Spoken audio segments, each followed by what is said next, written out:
सध्या जी परिस्थिती आहे त्याच्यावर बोललं पाहिजे, जी वस्तुस्थिती आहे त्याच्यावर बोललं पाहिजे. जिथं चूक आहे तिथं चूक आहे, बरोबर आहे तिथं बरोबर आहे. एकीकडे त्याने दिलेलं आहे ते मानलं पाहिजे. 70 वर्षात कुठल्या पक्षानं आम्हाला काही एक ओळीची सवलत योजना दिली नाही. भाजप सरकार सत्तेत आलं दिलं नाही, त्यांनी ते मानलं पाहिजे आणि स्वीकारलं पाहिजे. आणि ज्याने दिलं नाही त्यांच्याबद्दल आम्ही नाराज नाही, त्याला बोललो नाही म्हणजे त्यांच्या विरोधामध्ये. जे खरं आहे ते खरं आहे. डबल भूमिका घेणारा आबा पाटील नाहीये, मी समाजाचा आहे आणि समाजासाठी आम्ही शेकडो केसेस आम्ही अंगावर घेतलेले आहेत. आम्ही स्वतः आंदोलन केलेले आहेत, समाजाला न्याय मिळवून दिलेला आहे. त्याच्यामुळे आमची भूमिका ही समाजाची आहे, कोणतंही राजकारण नाही. आणि त्याच्यामुळे सरकारला एवढंच सांगायचं आहे की याच्यावरती तत्काळ सगळ्या चर्चा करून तुम्ही तोडगा काढावा. जरांगे पाटलांनी ह्या सगळ्या भूमिकेवरती कुठल्याच राजकीय पक्षाच्या संदर्भामध्ये न बोललेलं बरं. कारण आता जरांगे पाटील हे राज्याचे प्रमुख या नात्यानं काम करतात. आपण राजकीय भानगडीत न पडता आपला जो मुद्दा आहे आरक्षणाचा, आणि आम्ही कुठल्या नेत्याला कुठल्याच पक्षाच्या टार्गेट न करता आरक्षणावरती फोकस केला पाहिजे, एवढंच मी आपल्याला आपल्या माध्यमातून सांगू इच्छितो. सर्व युवकांना मी आवाहन करतो की आपण लढणारे आहोत, आम्ही भिडणारे आहोत. की छत्रपती शिवरायांचा मावळा हा अटक ते कटक आणि तंजावर ते पेशावरपर्यंत धडकलेले मराठे आहेत. आम्ही आत्महत्या करून स्वराज्य मिळवलेलं नाही, आपण लढून रक्त सांडून हे स्वराज्य उभा केलेला आहे. या सगळ्या युवकांना सांगतो, लढणारा मावळाच आहे, परंतु आत्महत्या करणारा कधी छत्रपती शिवरायांचा मावळा असू शकत नाही किंवा तो मराठा असू शकत नाही. त्यांनी आंदोलन करावी, सामील व्हावं, लढून आरक्षण मिळवावं, कोणी आत्महत्या करू नये. जर आपण स्वतःला मराठा म्हणतो, छत्रपतीचा मावळा म्हणतो, तर त्या सगळ्या मावळ्या नावा नाही की कुणी आत्महत्या करू नका. जे पक्ष किंवा त्यांच्यावरती बोलत आहेत, अशा वेळी तुमची भूमिका नेमकी काय? त्या नेत्यांना तुम्ही काय सांगणार आहात का? आता जी भूमिका आहे भाजपनं ठरवले जरांगे पाटलांच्यावर टीका करायची नाही, भाजपचा इथं विषय येत नाही. 4-2 लोक कोण बोलले असतील तर ती त्यांच्या भूमिका आहेत, पक्षाच्या भूमिका आहेत का हे पण आपण तपासलं पाहिजे. जे कोण बोलते त्याला उत्तर सुद्धा देणारे आमच्यासारखे आहेत. आमचा समाज आम्हाला महत्वाचा आहे. जर चुकीच्या पद्धतीनं कोण कोणावर टीका करत असेल तर करू नयेत. आज आंदोलनात तीव्र आहे मराठा समाज, त्याच्यामुळं समाजातल्या सगळ्या नेत्यांना सुद्धा मी सांगेल की सर्वच राजकीय पक्षातल्या लोकांनी एक दुसऱ्यावर टीका करण्यापेक्षा मराठा समाजाला आरक्षण कसं मिळेल याकडे सगळ्यांनी लक्ष दिलं. जरांगे पाटील आता 2-3 दिवसामध्ये सरकारनं निर्णय घ्यावा आणि आरक्षणावरती मराठा समाज तोडगा काढावा. कारण चर्चेतून तोडगा निघेल की सरकार फक्त बैठका घेऊन विषय सुटणार नाही. तर मनोज जरांगेंच्यासाठी हा निर्णय लवकर होणं अपेक्षित आहे. कारण आरक्षणही महत्वाचं आहे आणि मनोज जरांगे सुद्धा आम्हाला महत्वाचे आहेत. त्यासाठी ठोक मोर्चा सुद्धा त्यांच्यासोबत आहे. महाराष्ट्रातले अनेक तरुण आता आत्महत्या करतायत. इथलीच नाही, मी आता सरकारला अल्टिमेटम दिलेला आहे. हा सोयीस्करचा विषय नाहीये, समाज महत्वाचा आहे. समाजापेक्षा कुठला पक्ष मोठा नाही. आणि जेवढे पक्ष का मंगेश साबळे तुमच्यावर आरोप करतात, योगेश केदार तुमच्यावर आरोप करतात, सेटलमेंटचे आंदोलन आबा पाटील करतात असा आरोप होतो. जेवढे पक्ष आहेत हे सगळे मराठा समाजाने उभा केलेले आहेत आणि या पक्षाला सगळ्याला ताकद ही मराठा समाजानेच दिलेली आहे. तेव्हा हे पक्ष मोठे झालेले आहेत.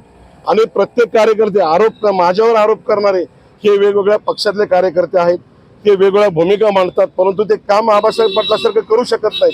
फक्त राजकीय देशातून माझ्यावर आरोप करणं एवढं सोपं नाही. तुम्हाला काम करावं लागेल, समाजाला न्याय द्यावा लागेल. आज सर्वसामान्य कुटुंबातल्या लोकांना न्याय देण्यासाठी आबा पाटील पुढे असतात. आणि त्या टीका करणाऱ्याला मी महत्व देत नाही. मला समाज महत्वाचा आहे आणि समाजाचं आरक्षण महत्वाचं आहे. मराठा आंदोलनासाठी महाराष्ट्र आता पेटून उठताना पाहायला मिळत आहे. ठोक मोर्चा यामध्ये कुठेही दिसताना पाहायला मिळत आहेत. BJP मध्ये गेल्यानंतर आबा पाटील काही तडजोडी करतायत काय असा एक आरोप होताना पाहायला मिळतो. मराठा क्रांती ठोक मोर्चाची भूमिका ही मराठा आरक्षणाची आहे आणि राज्यभरामध्ये आमचे सगळे कार्यकर्ते असतील, ठोक मोर्चाचे सगळे आंदोलनामध्ये सहभागी आहेत. आबा पाटील भाजपचा विषय इथं येत नाही, प्रश्न आहे समाजाचा. जर विजय वडेट्टीवार आपल्या पक्षाची भूमिका घेतात, छगन भुजबळ आपल्या समाजाची भूमिका घेतात, गोपीचंद पडळकर आपल्या समाजाची भूमिका घेतात, तर मग आम्ही आमच्या समाजाची भूमिका का नाही घ्यायची? आमचा समाज सुद्धा पक्षापेक्षा मोठा आहे. पहिला समाज आणि मगच पक्ष. आणि त्या भूमिकेतून मराठा समाजाची जी आमची आरक्षणाची जी भूमिका आहे, मुळात आम्ही मराठा आरक्षणाच्या लढ्यामध्ये सुरुवातीपासूनचा लढा आपण उभा केलेला. आणि या लढ्यामध्ये आता गेल्या राज्यभरामध्ये जे आंदोलन चालू आहे, 50 दिवस झालं आंदोलनाला, 50 दिवस. आणि सरकार मात्र रोज चर्चा करते, चर्चेवर चर्चा चालू आहे सरकारची. काल सुद्धा तुम्ही सर्व पक्षीय आमदारांची, सगळ्या पक्षप्रमुखांची बैठक घेतली. त्या बैठकीतून सगळे पक्ष सांगतात की आम्ही मराठा समाजाला आरक्षण मिळालं पाहिजे अशी आमची भूमिका आहे. आता तुमची सगळ्यांची भूमिका आत वेगळी आणि बाहेर वेगळी अशी का?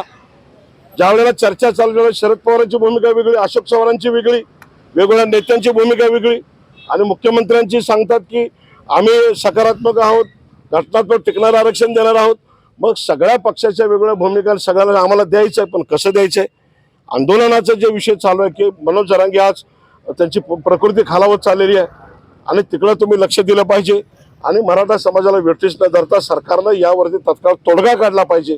आणि मराठा क्रांती ठोक मोर्चाची आमची भूमिका आहे की येत्या 2-3 दिवसामध्ये हे आंदोलन त्या ठिकाणी संपलं पाहिजे आणि तुम्ही निर्णय दिला पाहिजे. जो काय निर्णय द्यायचा आहे 3 दिवसामध्ये निर्णय घ्या, कारण आता मराठा समाज वाट पाहू शकत नाही. प्रचंड मोठ्या प्रमाणामध्ये समाज आज आक्रमक होताना दिसतोय, परंतु मी आपल्या माध्यमातून समाजाला सांगेल आपण शांततेची भूमिका घ्यावी. आम्ही सगळे तुमच्या सोबत आहोत आणि मनोज जरांगेंच्या ज्या आंदोलनाच्या त्या ठिकाणी सरकारनं आपलं शिष्टमंडळ आज पाठवलंय, तिथलं सुद्धा शिष्टमंडळ चर्चा करेल, परंतु फक्त एकदा चर्चा न होता तिथं त्या ठिकाणी सरकारनं आपले अधिकारी कंटिन्यू त्या ठिकाणी ठेवले पाहिजेत, त्यांची सगळी चर्चा झाली पाहिजे आणि चर्चेतून मार्ग निघेल असा मला विश्वास आहे. कुणीतरी मध्य मार्ग काढला पाहिजे. जरी सरसकट आमची कुणबी प्रमाणपत्राची मागणी आहे त्याच्यावरती सरकारनं भूमिका घ्यायला पाहिजे.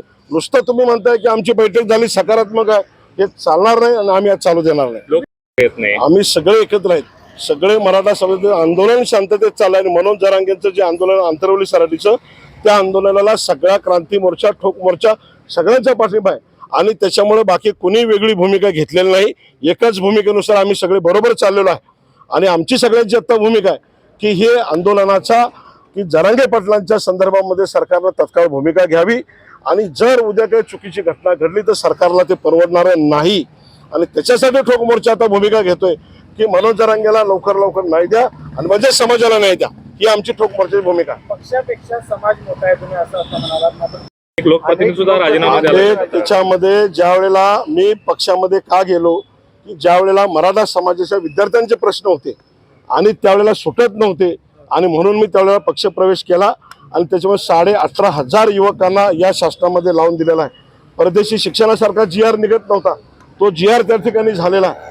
अनेक योजना सवलती होत्या, त्याच्यामध्ये आम्ही पाठपुरावा करून त्या ठिकाणी सरकारच्या माध्यमातून करून घेतला.